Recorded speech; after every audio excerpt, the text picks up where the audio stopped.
The art of the deal, as Donald Trump essentially is saying, MAGA Republicans endorse my plan. Iran gets to keep the Strait of Hormuz.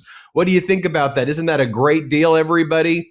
Republicans on the House are like, I don't know, what are we going to do? I guess we got to support this. So you've got people like MAGA Republican Congress member Keith Self saying, he's doing a great job on Iran. This is exactly what we wanted. Basically, give the Strait of Hormuz to Iran, full control through a coordinated route that Iran controls. Let them make a bunch of revenue. Donald, you did it, man. You did it. Here, play this clip. But look, the president is doing a great job in Iran. We have boxed in China in terms of energy flow, both in Venezuela and the Strait of Hormuz. We've destroyed a large part of their nuclear program. If we could get a handle on the uranium, if we can get that uranium out, it would be a complete victory. I mean, what a victory. I mean, wasn't there a deal that Obama entered, I don't know, 10 years ago more, where that's exactly what happened? So the Trump deal is we're going to now give you, Iran, control over the Strait of Hormuz. We'll come up with some deal where maybe you can enrich uranium in the future. We'll let you become a major regional power. You get to keep all of your ballistic missiles, all of your drones, and we'll just declare a victory and move on. By the way, I mean, they think that China is weakened, that they think that Russia has been weakened. Really? I think the exact opposite has happened. So what's MAGA Republican Jim Jordan saying right now? What's his perspective of everything? Here's what he just said moments ago. No, I mean, I think we're going to win. I think we're going to win because the left, every position they take is crazy. You know, I don't know if I said this on your show a few weeks ago, but I was doing some interview and I said, I think this election is really going to come down to a couple sentences. They're crazy, we're not. And you can look at every policy they have. We just talked about sanctuary jurisdiction policy. That's crazy. It makes absolute no sense. This idea that, we're going to defund ICE makes no sense. We're going to defund the police. That's crazy. We're going to have men compete against women in sports. That's crazy. We're going to shut down the government for 42 days in the fall, 50 some days here in the spring. All those things are crazy. So I do think we have to remind the voters. By the way, it's just so odd that he's saying that in the Capitol as well. In any event, I want to bring in Democratic Congresswoman Debbie Wasserman Schultz of Florida. Great to see you, Congresswoman. Thanks, you too. Great to see you again. So that's what they're going with. Donald Trump, the greatest deal maker, handing over the Strait of Hormuz to Iran fully in their control. And just to repeat that Democrats are crazy, crazy, crazy. And the fact that Jim Jordan is saying that tells you a lot. So what do you make of, though, this kind of moment right now? It seems that Democrats have showed up on the Hill with a sense of renewed energy after this recess, fighting back. And I guess that's what Republicans are going to do now. Just keep saying Democrats are crazy. What do you make of it all? Oh, Ben, MAGA just doesn't know what to do with so much winning. I mean, they have skyrocketing gas prices, grocery prices, housing prices, utility prices, healthcare prices, and they refuse to do anything about it. They launched a war against Iran, and look, they are the worst terrorist actor in the world, and they manage Hamas, Hezbollah, and other proxies that engage in terrorist acts, and that threat needs to be brought to an end.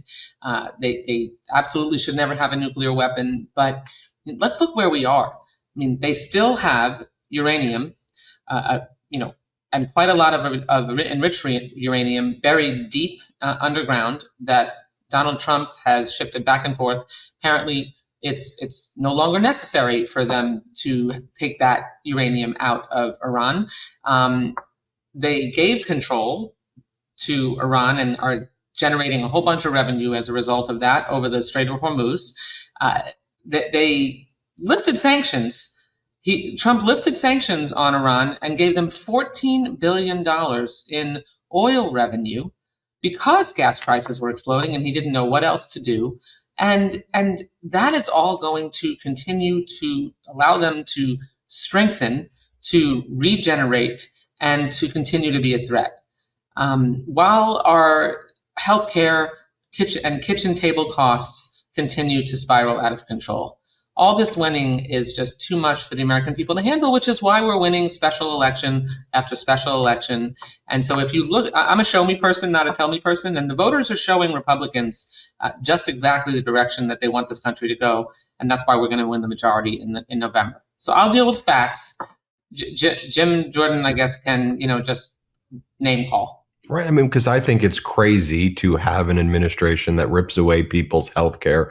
I think it's crazy to have an administration that said they're going to make things more affordable, but people right now are finding things not just far less affordable, but people are psychologically tortured living paycheck to paycheck under this current regime and what this Trump regime is doing. And I think it's a crazy concept that in the United States of America to have masked agents going around the country, kidnapping people and throwing them into detention centers. And I know in Florida, a big issue is this Everglades detention center. And you and I talked, 9 months ago or so, with alligator Alcatraz. And then that was the big thing. And they would show the alligators eating human beings and you'd get kidnapped and alligators would eat you. And now a big issue is the Everglades detention. Talk to us about it, because the crazy thing is this parallel track. Yes, they're ripping away healthcare and they're inflicting so much pain, and then they're also shifting the funds to things like this. Let's look at just how crazy the fact that they refuse to reenact the enhanced premium tax credits for the Affordable Health Care Act to ensure that people's healthcare costs don't skyrocket. All of us have constituents all across the country now whose insurance premiums for their healthcare have doubled, tripled, and quadrupled. My State of the Union guest, he makes $135,000 a year for his family of four. He runs a small business, his own small business, and his premiums for his family went from about $1,100 to about $3,600 a month. And so that took out a massive chunk of their revenue and of the money that they bring in every month. And they have had to make some horrifically hard decisions, one of which cannot be that they drop their health care because they know that they have to be able to go to the doctor when they're sick. And so the cruel decisions, the indifference, the cruelty is the point with the Republicans, whether it's denying people access to affordable health care, or in the case of the way they enforce the immigration laws and they send ICE roving through neighborhoods. In my community, in Weston, in South Florida, literally ICE agents are stopping lawn trucks on the main road of my town, and they are randomly searching lawn trucks and demanding people's papers because of their color of their skin, their accent, or the language that they're speaking. And the worst egregious situation in Florida that related to this is that the Everglades Detention Center, because I won't call it their name, is a monument to cruelty with about 1,500 men who are warehoused in cages, actual cages, an hour and a half into the Everglades. They are denied, basic human dignity.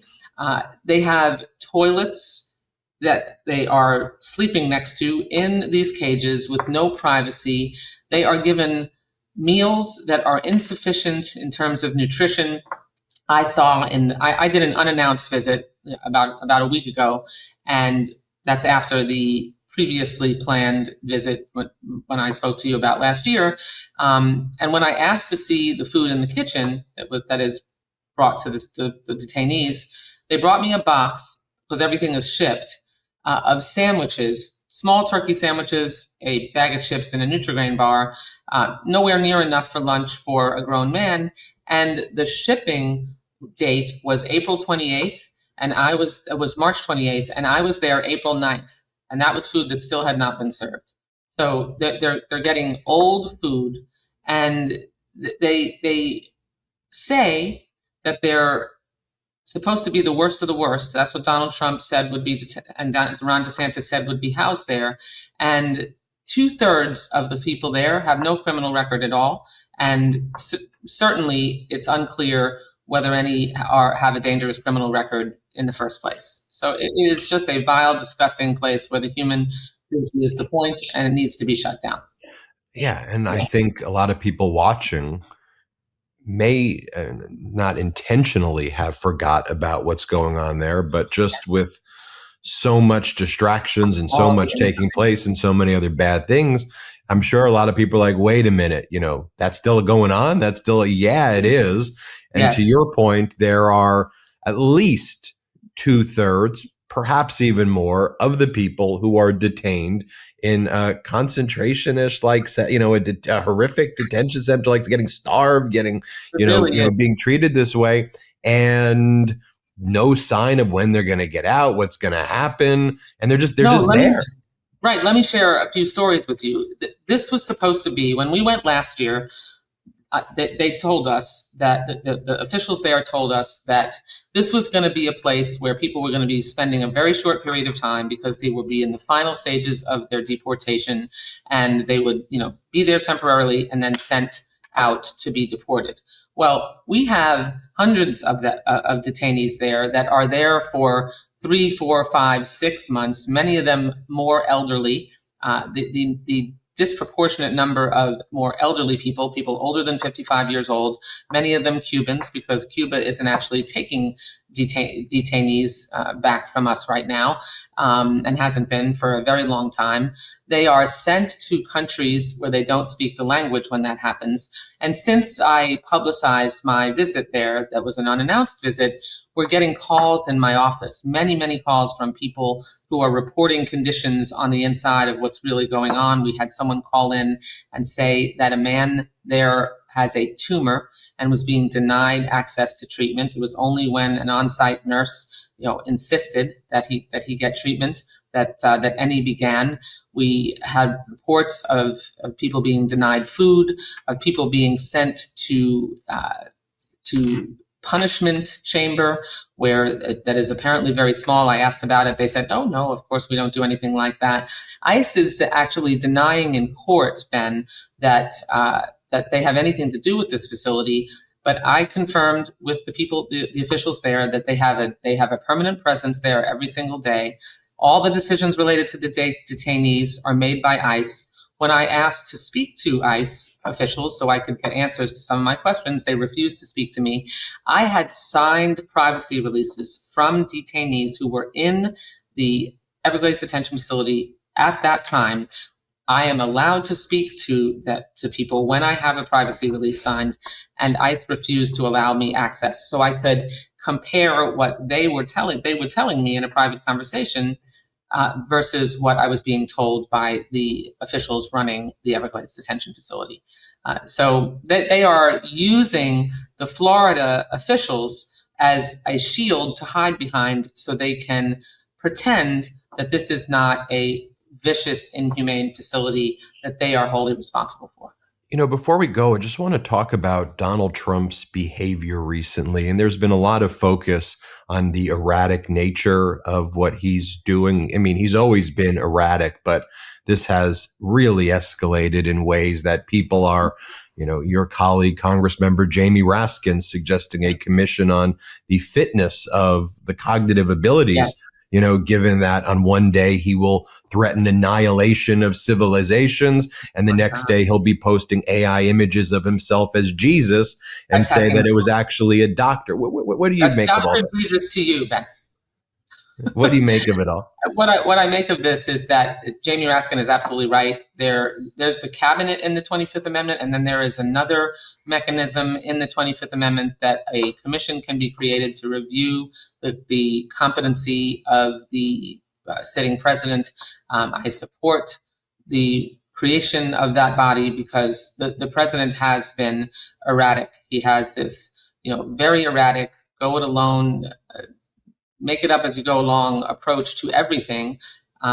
It feels like when I was growing up and they would place one of those sprinklers in the middle of the lawn, and you turned on the hose and it was whipping around, and you never knew where the water was going to be and whether it would hit you. That's what life in America feels like today under this president. Congresswoman Wasserman Schultz, thanks for joining us as always. Thank you so much. Good to be with you. And everybody hit subscribe. Let's get to 7 million subscribers. Want to stay plugged in? Become a subscriber to our Substack at MeidasPlus.com. You'll get daily recaps from Ron Filipkowski, ad-free episodes of our podcast, and more exclusive content only available at MeidasPlus.com.